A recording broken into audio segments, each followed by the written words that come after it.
Well, we're going to turn to a different kind of World Championship now. Very few motor races this season have had quite as many points of interest as Sunday's Grand Prix of Europe. It's the last stop before the controversial planned Grand Prix in South Africa. It marks the British debut of an exciting new team and the return of a former world champion. We welcome back John Watson and say goodbye to Renault. But more than anything, it's the race where the man they call the Professor should at last win the World Championship for France. And as Alain Prost approaches the last corner, the McLaren mechanics are already ready to invade the course, and they do so to greet him home for the 8th consecutive McLaren win. Alain Prost wins the Austrian Grand Prix. He will stop immediately, I think. But here is the leader, here is the winner, Alain Prost in the Marlboro McLaren with the tag engine for the 2nd year in succession, wins the Monaco Grand Prix. Alain Prost wins the Italian Grand Prix. A season in which Prost has produced 5 wins and 2 second places has given him a lead of 16 points in the championship. If he can stretch that lead by 2 more, then the title is his. Italian Michele Alboreto in the Ferrari is the only man who can catch him. He knows it's a virtually impossible task, and Prost is confident. Yes, very confident. I mean, more confident than last year and 2 years ago, but still worried a little bit because I lost, I would say, the last 4 years championship very close. Last race or last 2 races. So I am confident, but I must be careful again. The cost of modern Grand Prix racing makes it totally dependent on big money sponsorship. The sport is currently heightening the world profile of cameras, clothing, even chewing tobacco. And of brands, a whole new range of products joins the Formula One shop window via just one new team. I can't believe it's a girdle. Firm control, but lightweight and comfortable. With light and natural, the glamour goes on. It's ready to eat. Just slice and serve. Real juicy.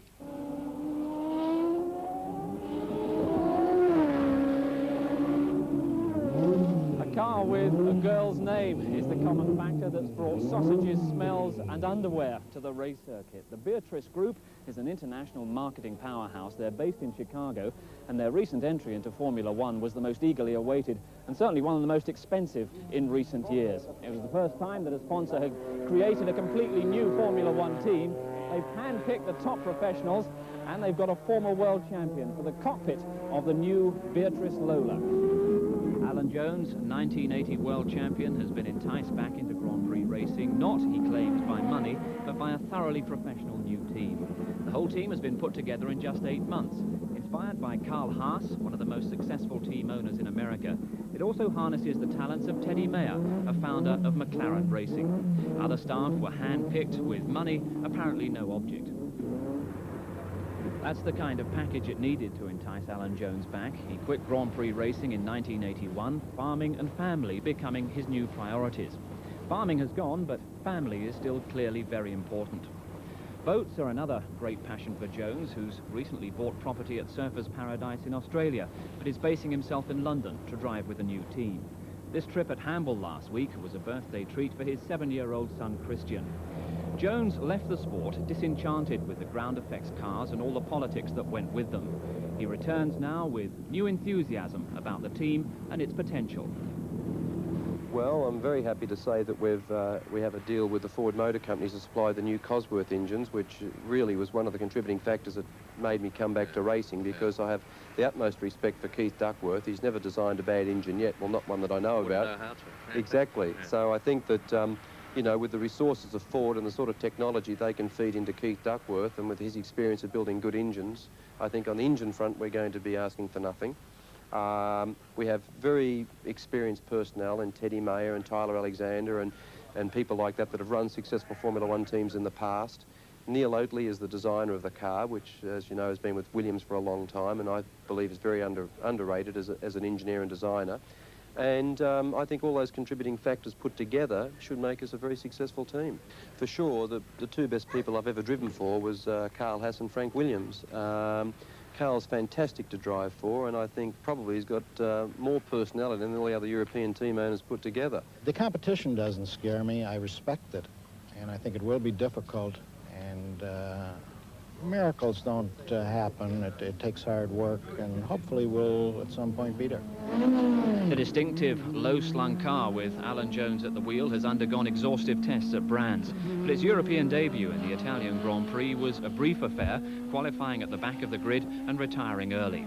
But perhaps the most exciting aspect of the new team are the links that it forges with America. The Formula One World Championship has struggled for recognition in the United States. Now, with Carl Haas and Beatrice, America is taking up the challenge. Film star Paul Newman is among the team's backers in the IndyCar Championship in the US.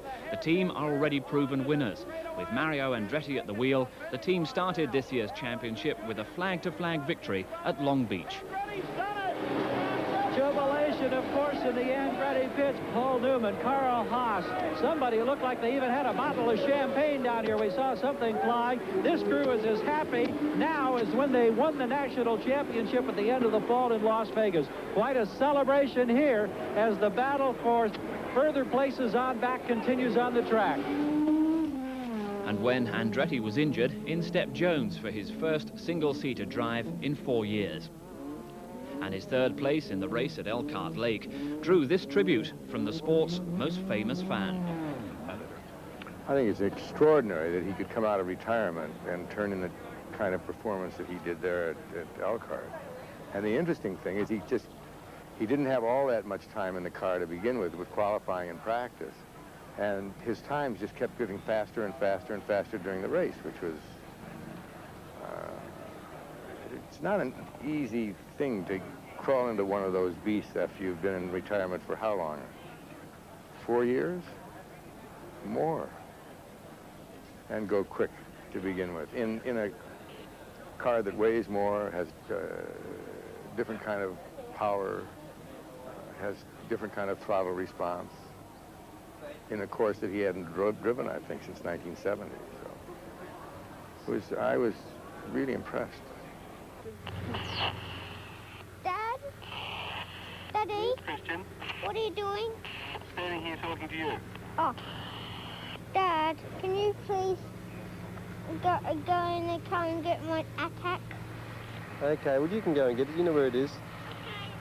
Over and out.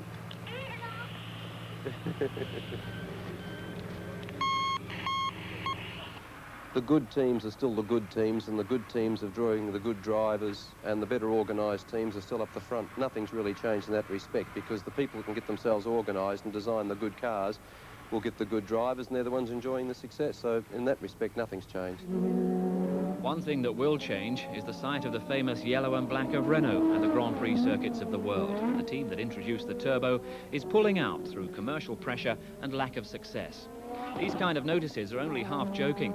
For the last few weeks, team members, drivers included, have been scrambling to sort out their futures. All of them angry at the turn of events.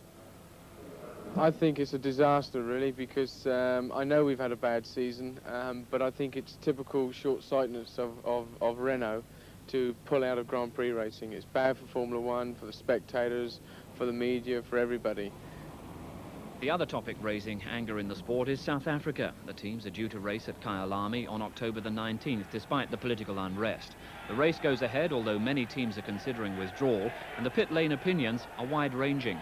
My personal view is very simple. I mean, about the human point of view, I don't want to go, because I don't think it's reasonable. I think it's very bad. I mean, about the safety point of view, it's not very safe. We are not sure to have a good safety.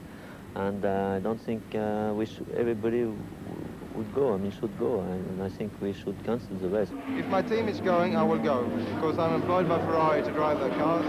It's taken me 8 years to get where I am. I'm not going to blow it away because of political things. No such question marks over the Grand Prix of Europe. Instead, a race that sums up the fascination of the sport. Multi-million-dollar optimism, multi-million franc failure. Big issues, a grand European finale, all on a circuit that rewards courage and threatens disaster. Not everyone is impressed, but to the drivers, Brands is a delight. But the problem is everybody loves going to Brands. It's the best organised Grand Prix. It's a fantastic event. And then there's that little nagging feeling that, well, the circuit isn't quite right, you know. It's always a compromise between safety, which is boring, and between enjoyment, which is dangerous.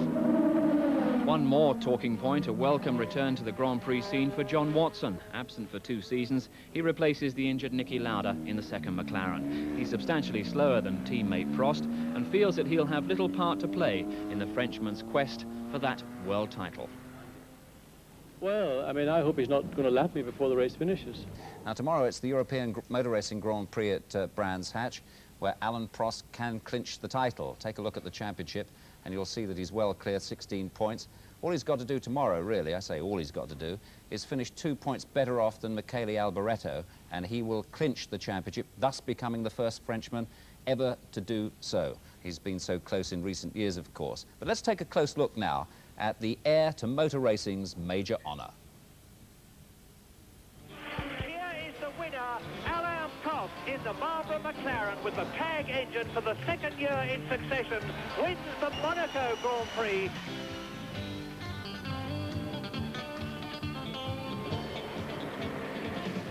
Alain Prost getting the feel of the number he looks likely to be wearing next season as world champion. But as the dream approaches reality and the world's press and public focus their attention on him, how is he coping with the pressure? It's difficult, but you know, for the last 3 or 4 years I used to be under pressure, especially at the end of the championship, and for sure I have more experience, and it's an advantage compared to Alboreto, for example. Practice starts at Brands Hatch for the European Grand Prix, with Prost needing only 2 more points than his only challenger, Michele Alboreto, to clinch the championship. But Prost has been close before, 3 times already, and he must have started to feel that as the most consistently successful driver of his era in terms of winning races, he was imitating the career of the great Stirling Moss, who did everything except win the championship. For Prost, mistakes at the crucial moment have hitherto been his down in Austria in 1983, and he was lucky enough to get away with it.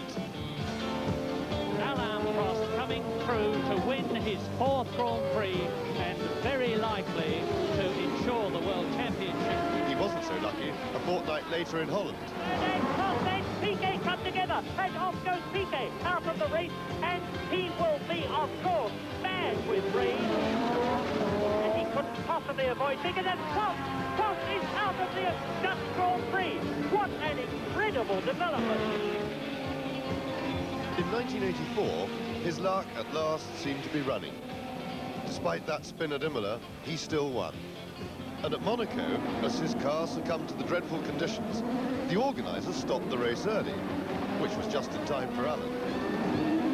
This is going to be the end of the Monaco Grand Prix with Alain Prost. And Prost is stopping, and Senna crosses the line before he gets there. Now that's amazing, but subject to official confirmation, I'm virtually certain that Prost has won with Senna second. But as the season progressed, things got ragged again, and this unforced error in Austria left him needing 3.5 more points than Niki Lauda for the championship when they reached the showdown in Portugal. Alain Prost to cross the line and take the checkered flag to win in Portugal, but ironically and very, very sadly from his point of view, provided Niki Lauda appears in the next 15 seconds or so, and there he is. There is the world champion of 1984. By half a point. But why this consistent near missing for Alain? I don't know, you know, it's, I think I lost championship because of myself sometimes, but I think because of some cars were a little bit better than mine another time. And last year I lost championship against Niki, which he had exactly the same car, and I have no excuse. I think maybe some bad luck sometimes, but I learned that to be world champion you need some luck. And I think this year was a little bit better about this side. And so it has been. However, there's been a small but finite change in him. This year, as the pressure has mounted, the aura of relaxed confidence that he normally wears has grown rather than evaporated. Last year I did not know the car very well, I did not know the team very well, and this year I think I've worked a little bit better with the team itself. I've done a lot of tests, done almost all the tests myself, and I learned a lot about the last 3 years, but our winning or losing a championship, and especially the last 2 or 3 races I went a little bit more secure, and I think I got some points because of that. And your closest rival, the only person who can catch you now, is Michele Alboreto. Do you feel that he's had a bit of a disadvantage with his car over the second half of the season with his chassis? Yes, I think especially at brands, for example, my chassis is much better than the Ferrari, and we have a lot of cars like the Lotus or Williams, which are much better than the Ferrari, and for sure they could help me a lot. Have you been having problems with getting the car as quick as you want it to be? Yeah, first because the McLaren was in front of us. Our car is not so perfect in these last 2 or 3 races. We have some problems in the engines and in the chassis too. But I hope to win one race of the last 3 that we have in front of us. I hope he embraced us. Yes. Do you think you stand a reasonable chance to catch Prost? No, I don't think so. Unfortunately, I don't think so. Candid, realistic words from Alboreto. Niki Lauda's absence through injury allows John Watson to partner Prost this weekend. McLaren has illustrated over the last 2 years that running 2 cars equally with 2 competitive drivers, they can win races and come second in races. What they are asking me to do this weekend is, if I can come second, fine, but try and pick up points. But the car is basically so good that I think I ought to be able to do that, even though I haven't raced for 2 years. There's one thing I wanted to ask you. Is it true, in fact, that if I don't drive in the remaining Grand Prix, that is, if Niki doesn't drive and I'm not asked, are they going to ask you? I doubt it very much. They've got more sense than that. Why do you think they're winning? With practice and qualifying finished for the day, the driver still has work to do. This is the technical debrief which follows the day's running. Bear in mind that there is usually more thinking than talking at this solemn event. Nothing very bad, nothing very good. Time is 12-5? Yeah, 12-4. With qualies? But see, he went a bit too...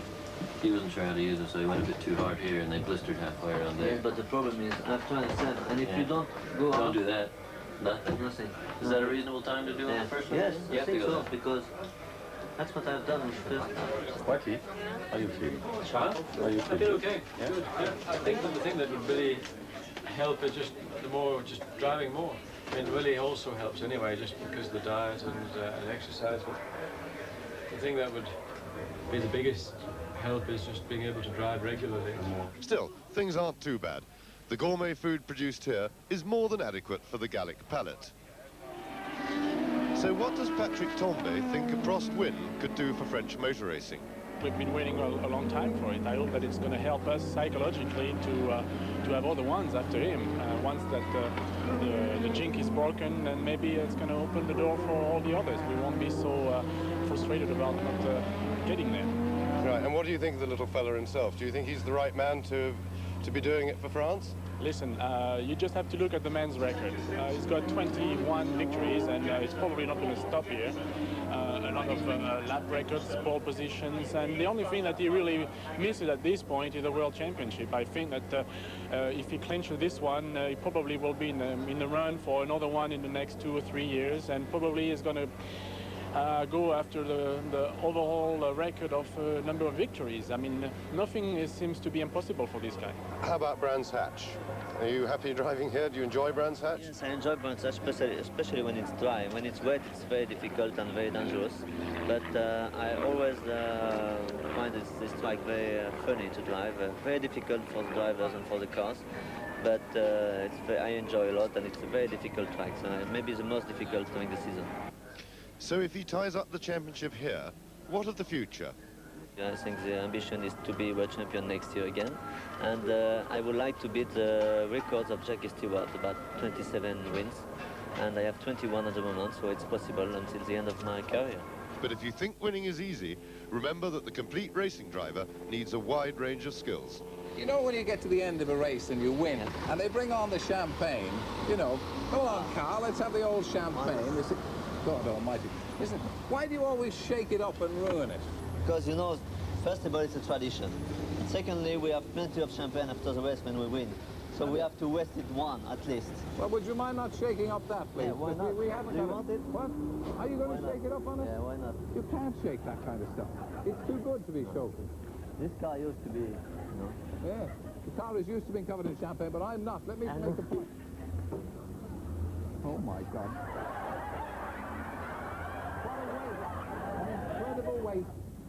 However, as Alan's expression suggests on his way to Brands Hatch this morning, he still has at least 2 days' work to do before he'll even think of celebrating.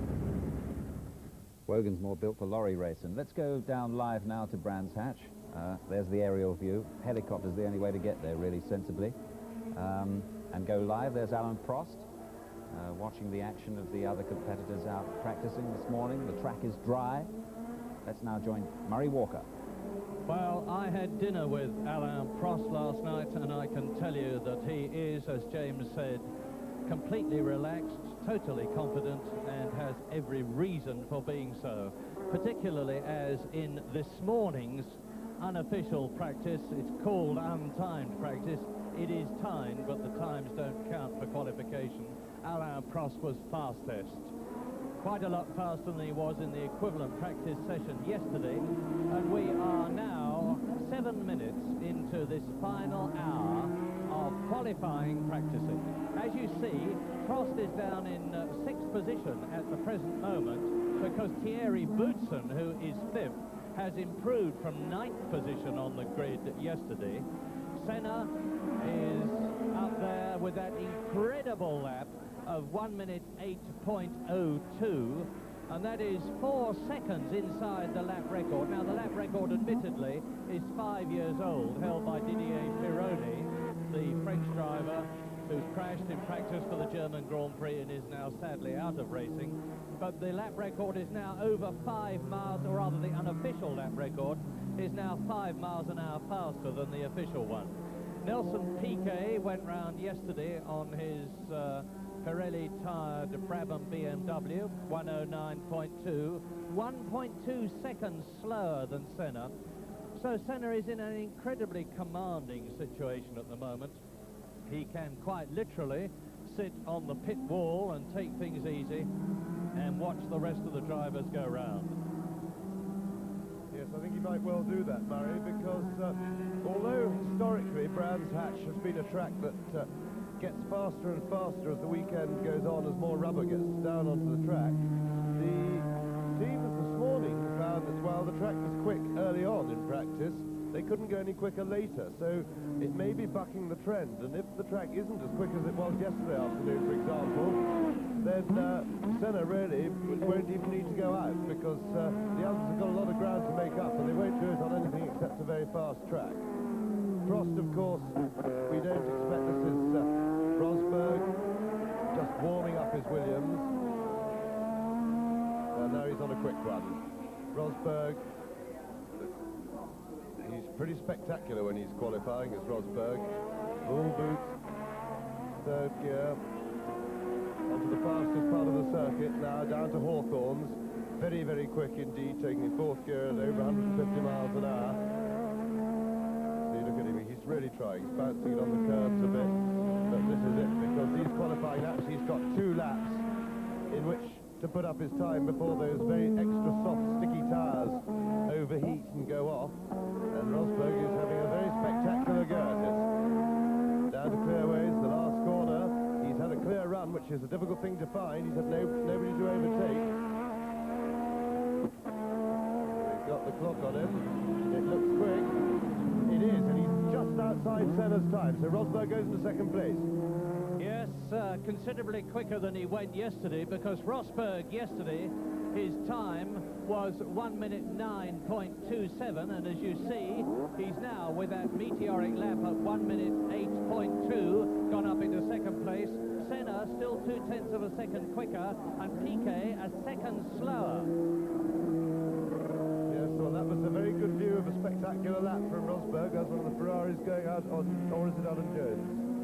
That is Alan Jones.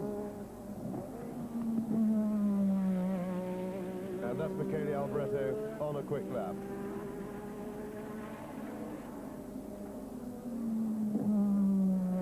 Remember, no, he's on new tyres. He's just scrubbing the tyres in. He'll be building up his first lap out. Now he'll be getting them hot, and now he'll be starting his run.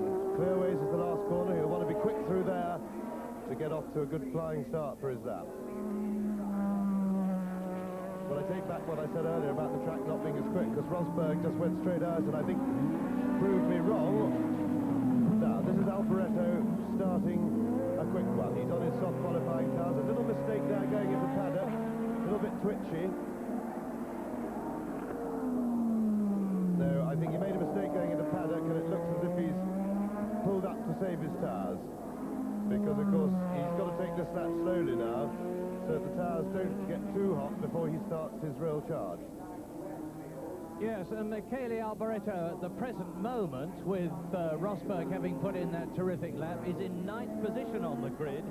This is the only man who can challenge Alain Prost for the World Championship, and he's got to do very, very well indeed tomorrow. If Prost can finish 2 points ahead of Michele Alboreto in the Ferrari there tomorrow, he will have won the World Championship, because he would be 18 points ahead of Alboreto with only 2 races to go, South Africa and Australia. And even if Alboreto won both of them and Prost didn't finish at all, it would mean that Prost would win on race wins achievements. Well, here is Alboreto. His fastest lap so far, 1 minute 10.8. Now this will be the quick one as he goes across the line now into Paddock Bend at some 140 miles an hour, climbing Halewood Hill. He's got the qualifying tyres, which will last 2 or 3 laps at maximum. Thoroughly warmed up, lost a second, 10th or so to the tail ender there, and he's going slow now. Yes, he got a back marker in the way. He also didn't get Paddock Bend right, and so what he's done, he's made the early decision to slow it right down, not waste his tyres. He had a back marker in the way, as I say. He didn't make a very good job of Paddock Bend, so he's obviously elected to cruise it round and have another go at the end of this particular lap. It's not working too well for Alboreto at the moment, because his tyres must be feeling the effects of the work they've done already, and I doubt whether they're as perfectly fresh as he would like them.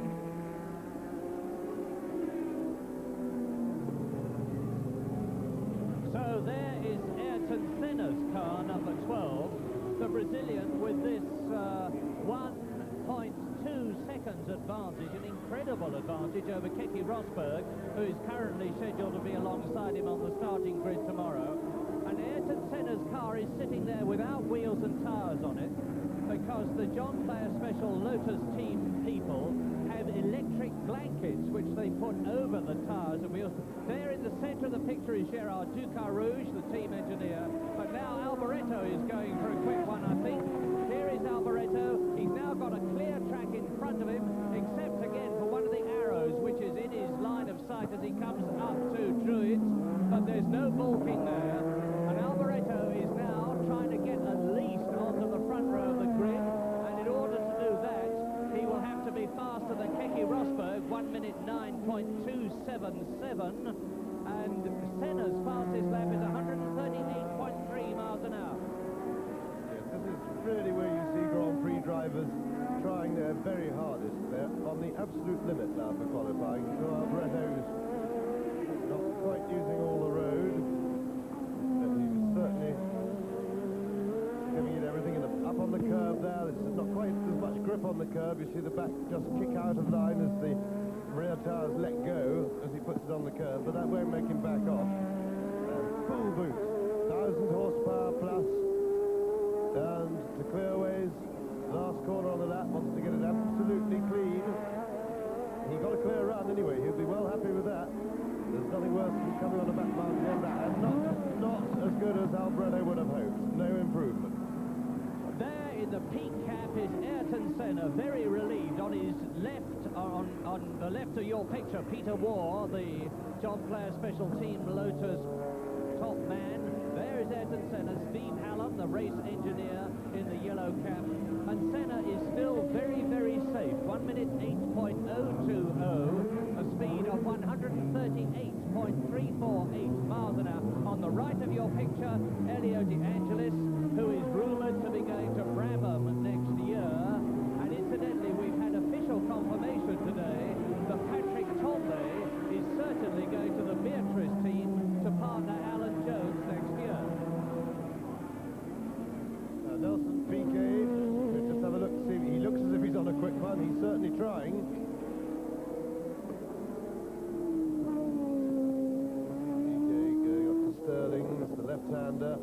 quick squirt. Yes, oh, there's an awful lot of traffic in front. Will he be able to finish this lap without any delay or anybody in the way? Yes, I think he's got a clear run, pretty much. He might have just affected his aggression a bit. But that certainly was a trying lap by Piquet. Now, this is the second outing. Piquet's been out already earlier. He was the first out at the beginning of the session, and that was his yesterday's time that you see there in third place. He failed to improve earlier. He did a 9.6 or something earlier in this session. So, as yet, it looks as if Piquet has not improved. Now, in qualifying, each driver is allowed 2 sets of qualifying tyres only. Now, they last, it varies from circuit to circuit, but here most of them reckon they're getting 2 good laps out of these tyres. So basically, they've got 2 runs of 2 laps each, and that's it for the afternoon. So they don't have to worry about pressure of time too much, and that's before something goes wrong with the car. They will only do 4 laps that matter. Now here is John Watson making a very welcome return to Grand Prix racing. He hasn't driven in one for 2 years, and he's been slowly playing himself in. He was disappointingly slow as far as he was concerned, and the McLaren team in pre-race testing at Donington. But now he's slowly getting back into the groove. He's been doing exactly what his team asked him to do. In practice yesterday, John Watson was well down in 17th place, and now he's looking for an advantage. And whilst John Watson tours round, here is Elio De Angelis, who is in 4th position in the World Championship in his JPS Lotus, 31 points, a long way behind the first 2, Alain Prost and Michele Alboreto, but only 1 point behind his teammate Ayrton Senna, who moved ahead of him in the Belgian Grand Prix. So Elio De Angelis talking to Tim Densham in the glasses there, who is his race engineer. Go around the front.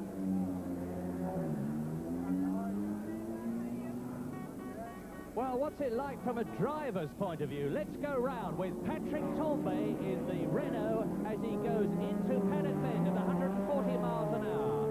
Changes up, goes upward Hill, and sub 160. Taking a slower driver, one of the Ferraris, down out of Druids into the left-hander at Graham Hill Bend at sub 130 miles an hour.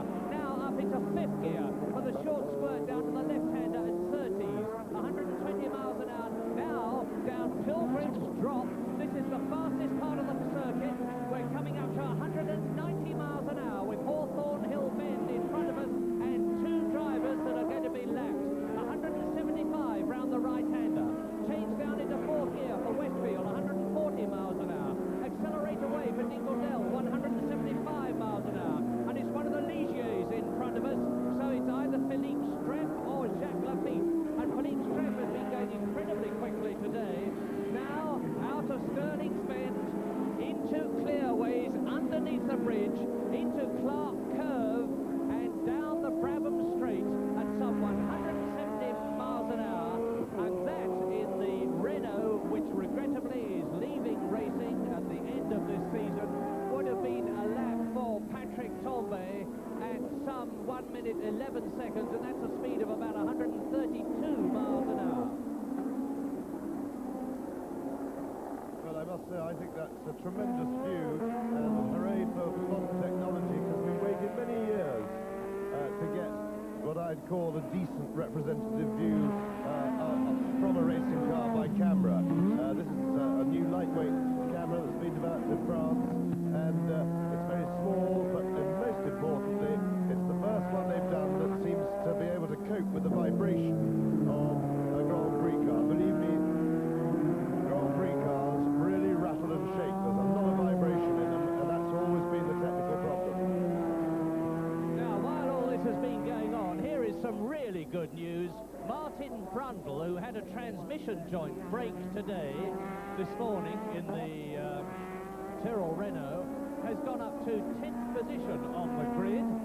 He's just gone round in 1 minute 10.7. And only 4 drivers in the top 10 so far have gone faster than they did yesterday. Keke Rosberg, who has moved up to 2nd place. Derek Warwick, who's going extremely well this afternoon, well over a second faster than yesterday, and he's now 5th on the grid. And Derek Warwick, of course, is desperately looking for a drive next year because Renault are stopping racing at the end of this season. Thierry Boutsen has gone up into 6th position. Martin Brundle has gone up into 10th place.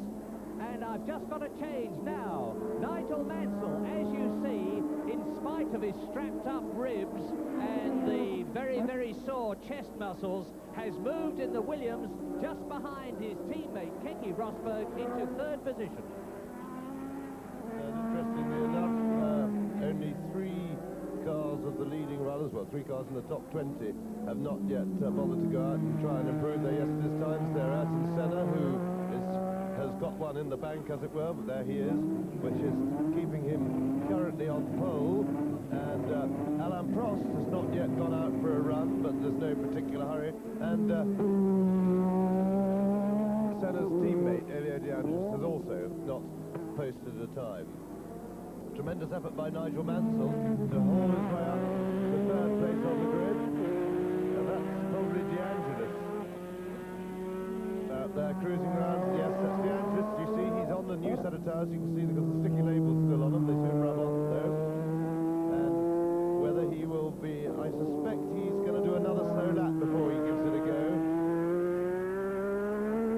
Because they don't look quite scrubbed enough. It's very important for the driver to get his tires just right for when he starts his qualifying. Oh, he's giving it a go. By the look of it, De Angelis has started a quick one. There he goes into Paddock Bend. Road falling away fast. Full boot, all that 1,000 plus. You see him just lock the right front wheel then. That was a very good shot of that. No problem. But he is certainly right on the limit. Paddock Bend. Along what they used to call the bottom straight, but when you've got 1,000 horsepower and you're under your foot, as John Watson said yesterday when somebody asked him about the car on the straight, he said, what straight? And they don't feel much like straights anymore. Through Hawthorne's quick corner, fastest corner on the circuit, very important one. Westfield again, a very difficult corner, the road falls away through Dingledale. And trouble for De Angelis, but he's been let go. That was one of the Renaults, very politely and correctly let him go. So through the left-handed Sterling's bend and onto the last corner on his lap. Now, in just a moment, we'll see. It doesn't look a very quick run to me as yet.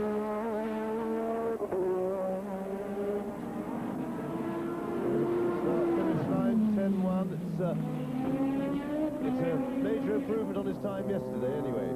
So De Angelis moves well up the grid into 7th place now.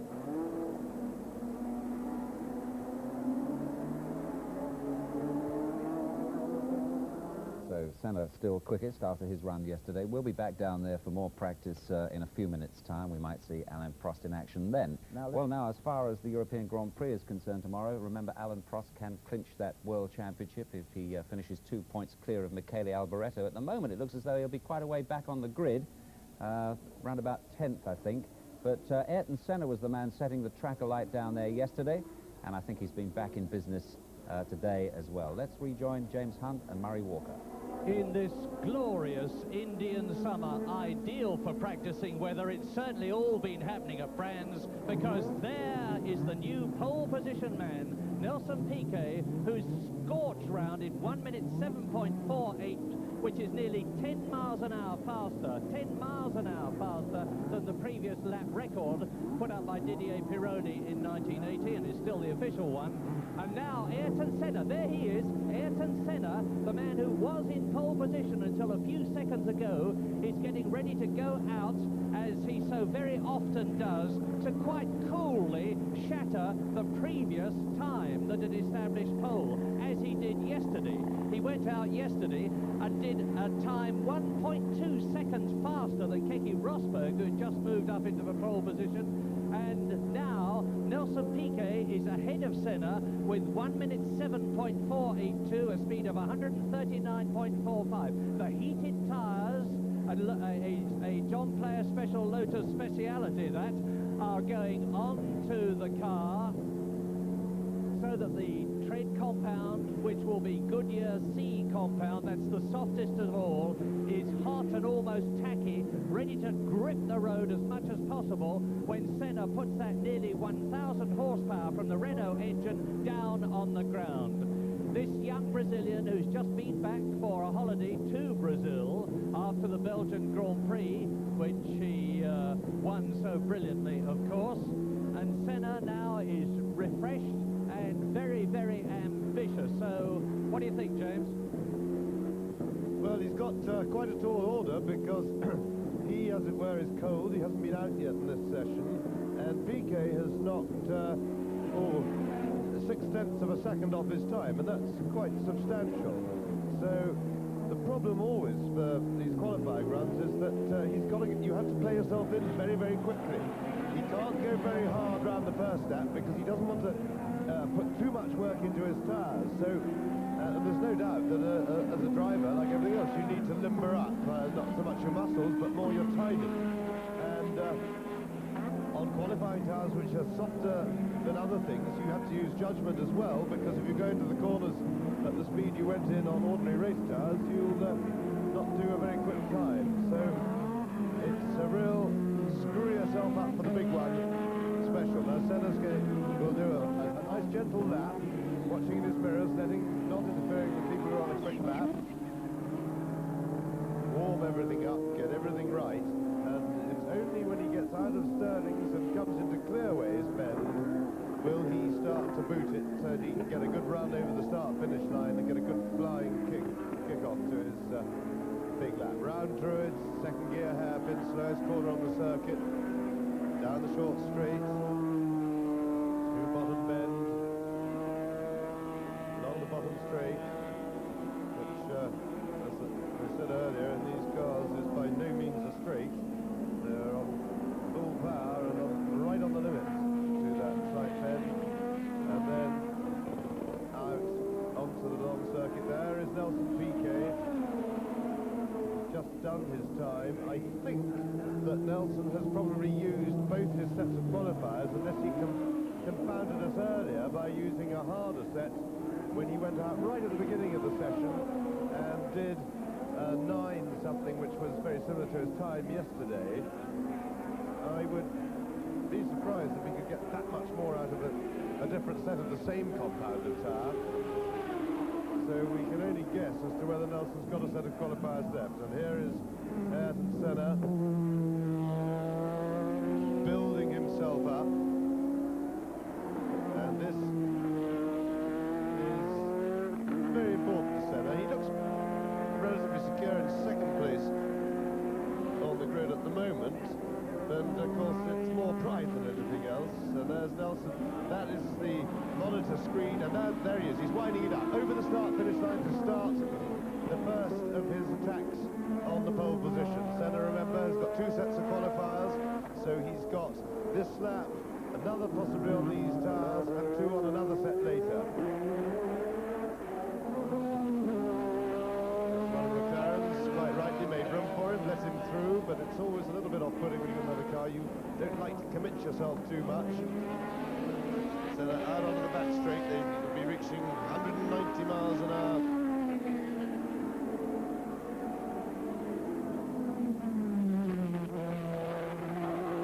Through Hawthorns to Westfield, very difficult corner to get absolutely accurate. And that won't help him again. His lining up will have been affected by that, but it doesn't look like a very clear lap. But actually, I thought Senna looked a little bit tentative through Hawthorns and Westfield then. Not quite as all-out aggressive as he might be, and he might be when he's done a couple more laps. So let's have a look. It's certainly quick. And there it is. It doesn't beat Piquet, but it puts him clearly into second place. So, the best that Ayrton Senna could do was not good enough, and Nelson Piquet is still in that pole position with 1 minute 7.482. Nelson Piquet, who in his brilliant career has already had 18 pole position. It looks as though this will be number 19 because Piquet is in a very commanding position. It would seem now that Ayrton Senna has shot his tyre bolt, as it were. He's now used both his set of Goodyears, we think, but it's always possible that they will produce a third set of tyres out of the 2 sets that they are allowed. They will make sure that they pick the 4 best ones that have been scrubbed and go out for another run. There's no reason why they can't go for as many runs as they like, provided they don't use more than 2 sets of tyres. So, at the present moment, Nelson Piquet in pole position with Ayrton Senna in second position. Up into third place has gone Nigel Mansell, ahead of Keke Rosberg.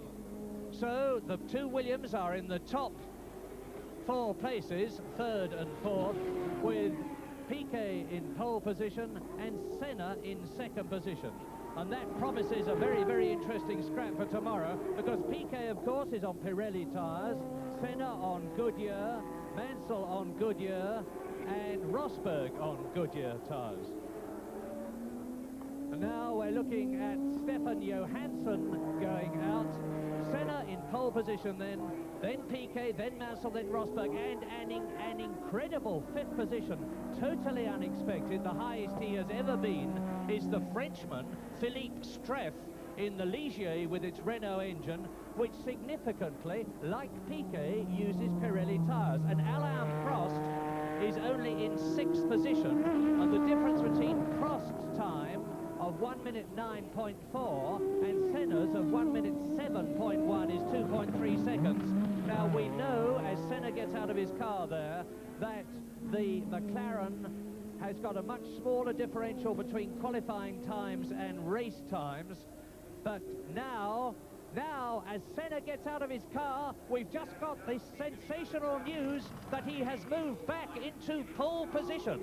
Ayrton Senna is in pole position with 1 minute 7.169, and he has beaten Nelson Piquet's time by 0.3 of a second, and we thought that Piquet's time was incredible. Mansell still third, then Rosberg, Streiff and Prost, with Derek Warwick in 8th place. Yes, as we saw Senna's first lap, that was a 7.7. It did look as if he had a little bit of room for improvement. He wasn't using all the road, as I said. He looked a little bit tentative through both Hawthorns and Westfield, but he's obviously played himself in, and we missed the lap, in fact, and he's gone round in 1.7.1, and that is pretty spectacular stuff. Now, as Murray was just saying, Prost is some 2 seconds slower than Senna at the moment, because of this problem with tyres. As the circuit is pretty much deserted, we've only got some 8 or 9 minutes left to go in the session, and most people will have used their tyres by now. So we do get this in qualifying. Once everybody's used their tyres, that is it, of course. But Prost will be, I'm sure, quite happy with 6th place. He knows that in race trim his car will be proportionally much better than it is for qualifying. This is a tradition with McLaren. And, of course, more importantly, Michele Alboreto, who is the only person that Prost is racing here, is in 15th place. And there, that is Watson, that's Watson sitting in the pits in his car, just having a little, looks like they're fiddling with a brake balance or something like that. And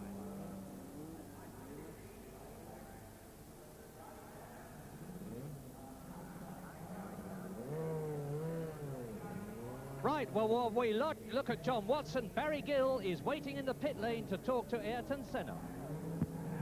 What a fantastic lap. Did you really believe after yesterday you could go faster this afternoon?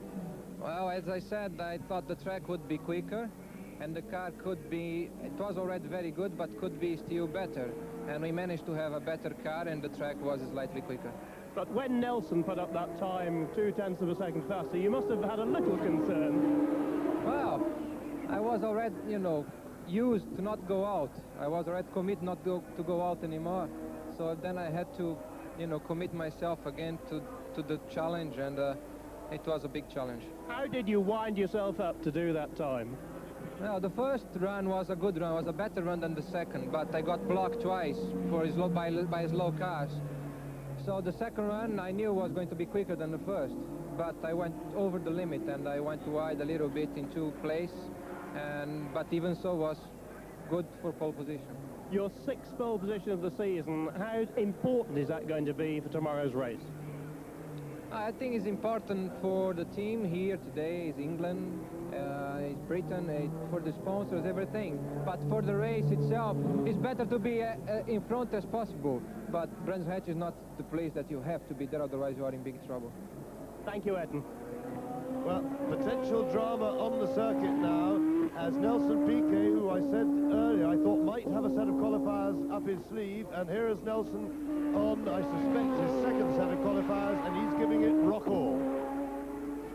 So, Nelson over the start-finish line to challenge to win the pole back again, and he's really trying. Nelson over the curve there, the car goes quite light as it falls away to the apex of paddock and then bites hard at the bottom of the hill. Look at that smoke coming off, and he really is giving it everything he's got.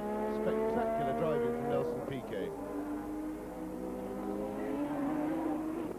And that's why, although it's not reflected in the results at the moment, why he's considered not only the best in the world at the moment, but arguably one of the best of all time. Bouncing it onto the curb, using every inch of the road, a little bit loose going into Westfield, but takes the commitment. Through short squirt, down hard on the brakes for Sterling, the left-hander, riding up the curb on the way out, and now he needs to keep it very neat. And it's certainly a quick one.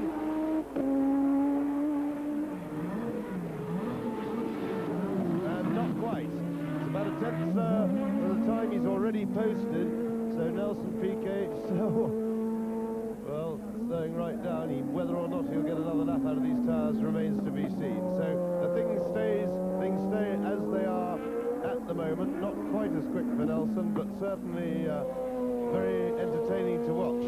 Thank you, Nelson. Well, you saw from that caption a very interesting situation. Senna in pole position on Goodyear tyres, Piquet in second position on Pirelli, then Mansell and Rosberg third and fourth on Goodyear, Streiff fifth on Pirelli, Prost sixth, and that's about as low as Alain Prost needs to be. There he is, not looking too unhappy, but not looking terribly happy either. And incidentally, when Barry Gill was talking to Ayrton Senna, as usual, this incredibly impassive Brazilian looked as though somebody had given him 50 pence and taken a quid back. You wouldn't think he'd moved up into pole position from the expression on his face. Well, Alain Prost in sixth position, then Mark Surer. That's very significant, because Mark Surer, as we look at Alain Prost talking to Crichton Brown, is in seventh position. Mark Surer, that is. So that is the position then in the closing stages, with the grid positions unlikely to change. Ayrton Senna once more in pole position and in a commanding place to dominate tomorrow's race. Nelson Piquet alongside him on the grid in second place. The top British driver, Nigel Mansell, in third place in spite of his damaged chest muscle. In fourth place, Nigel Mansell's teammate, Keke Rosberg, so both the Williams in the top four. Then a superb performance, Philippe Streiff in fifth place in the Ligier, the highest he has ever been. In sixth place is Alain Prost, the world champion designate. And tomorrow's race really is going to be something to see here at Brands Hatch.